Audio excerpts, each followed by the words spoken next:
Okay, here's my part 3 now. Sorry about that, 4 videos. And I don't know if I have the software right now to assemble them together, which can be confusing as well, though, because it's kind of goes from one premise of location to another. But so I've been a fan of Isaac Asimov for a while, and it's really had an impact on my thought processes. I think they've evolved faster for just having an author that I've never met, bringing these, let's call them grand unification theory ideas in the social sciences instead of the cosmology that I was originally interested in. And again, I'm grateful I had a chance to correspond a little bit with his widow some years ago. And but in his science fiction foundation series, which I'm going to try again to contact Apple about as being hired as a consultant for that, is he talked about psychohistory, which in that science fiction series, psychohistory corresponds more to what we call today, I'm not going to go there yet, what we call today, I don't want to be rushed, perhaps sociocybernetics. And although sociocybernetics might have some math in it, it's not based in math like the science fiction model of psychohistory, but which is not solely math, it can be. But psychohistory in our real world, the science of that is to study the life of people and how their environments and perhaps even their genes had an impact on how their lives turned out. So, like studying Hitler to see what happened to him that led to his behavior, or even study the population of Germany to see how things could de-escalate like this. And of course, I'm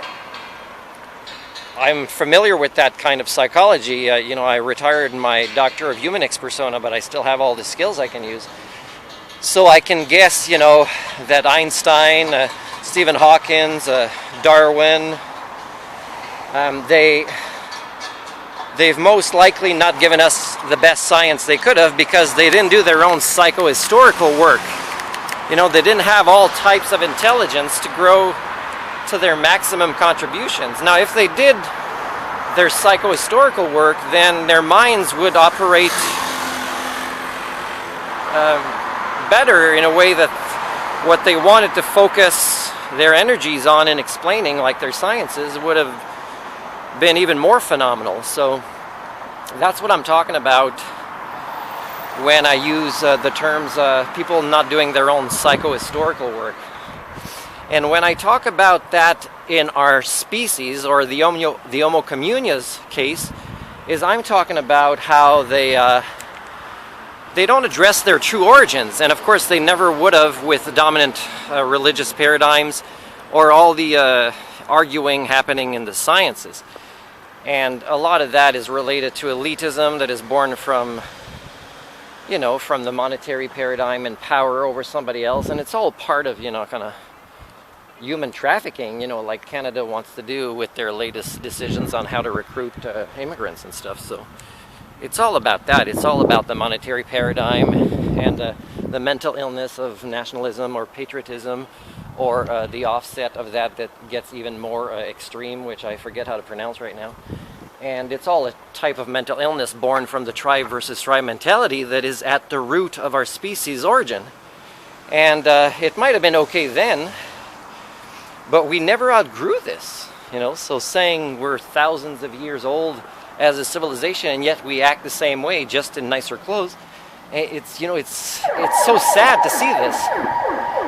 And what I'd like to see our species accomplish is just addressing through science, all kinds of sciences, and letting go of this tribe versus tribe mentality and monetary paradigm, and really advancing and managing and taking control of the evolution of our species as a culture, as a global culture, that it is, no more boundaries. The animals are not crazy enough to say you can be there, you can't be there, in the same sense that we are.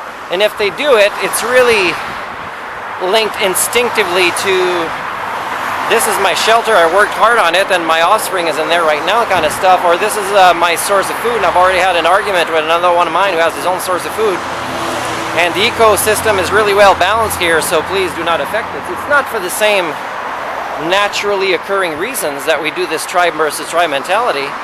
It's a mental illness from, you know, hundreds of thousands of years ago, and the trauma that's still part of our brain. And the fears get worse when we think we can't, you know, eat or have shelter, when most of us have the tools already and even a lot of the space to grow our own food. We still think we have to worry about these things as a way to be controlled into things like, you know, improving our credit score or going to, contribute so much carbon to go somewhere to do a job we don't like and die 2 weeks after our retirement and think we did great leaving something for our kids, which is really not their sense of security that they'll need. You know, it's really just another generation repeating the same thing, but with less and less of the skills they will need for what is really coming. And what is really coming is linked to what evolution is really teaching us, which is more a symbiosis, collaboration, and it's more interconnectedness in a friendly way. And we so are missing the point here that it is quite sad.